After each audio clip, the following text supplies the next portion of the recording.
Day, another basketball stories na naman ang pagkikwentuhan natin. At ngayon nga, yung pag-uusapan natin ang balitang trade ni Walker Kessler sa Los Angeles Lakers. At ang balitang makukuha pa nga daw ng Golden State Warriors si Yuki Kawamura. Nagtapos na nga ang preseason at naghanda na nga ang Los Angeles Lakers para sa kanilang magiging laro sa opening night ng regular season laban sa kupunan ng Golden State Warriors. Pero sa kabila nga niyan ay patuloy pa rin nga ang paglabas ng mga trade rumors patungkol sa kanilang team. At isa nga dyan ay ang ikinumpirma ng isang NBA insider kung sakasakali man nga daw na hindi gumana ang kanilang lineup ngayong season ay gagawa agad sila ng move as soon as possible. At uunahin na nga nila ditong kunin ay ang matagal na nilang target na si Walker Kessler na patuloy na nag-i-improve ngayon ang laro sa Utah Jazz.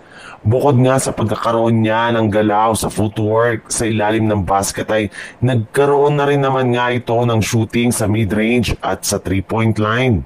Kaya hindi na nga nakakagulat bakit mas gil na ang front office ng Lakers na makuha siya sa isang trade ngayong season.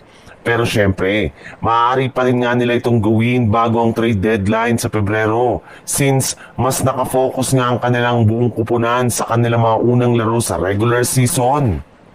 Sa ibang balita naman, bago pa man nga sumabak ang Golden State Warriors sa kanilang opening game laban sa Los Angeles Lakers, ay nagkaroon muna nga sila ng ilang mga problema sa kanilang lineup.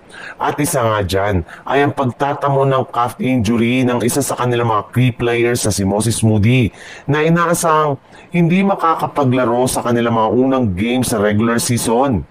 Nakalista na rin naman nga ito bilang doubtful sa kanilang opening game laban sa Los Angeles Lakers. Bukod rin nga sa kanya ay hindi rin naman nga dito makakapaglaro ang kanilang mga players na sina Seth Curry at maging si DeAnthony Milton. Kaya hindi isang magandang senyalis ang pagiging underman ng kanilang lineup sa umpisa ng season. At ngayon nga nakulang ang lineup ng Warriors ay posible nga na kumuha sila ng mga bagong manlalaro na available ngayon kagaya na lang ni Yuki Kawamura na isa sa target nilang kunin sa free agency market. Kasunod ng pag-wave sa kanya ng Chicago Bulls kahapon sa pagtatapos ng free agency.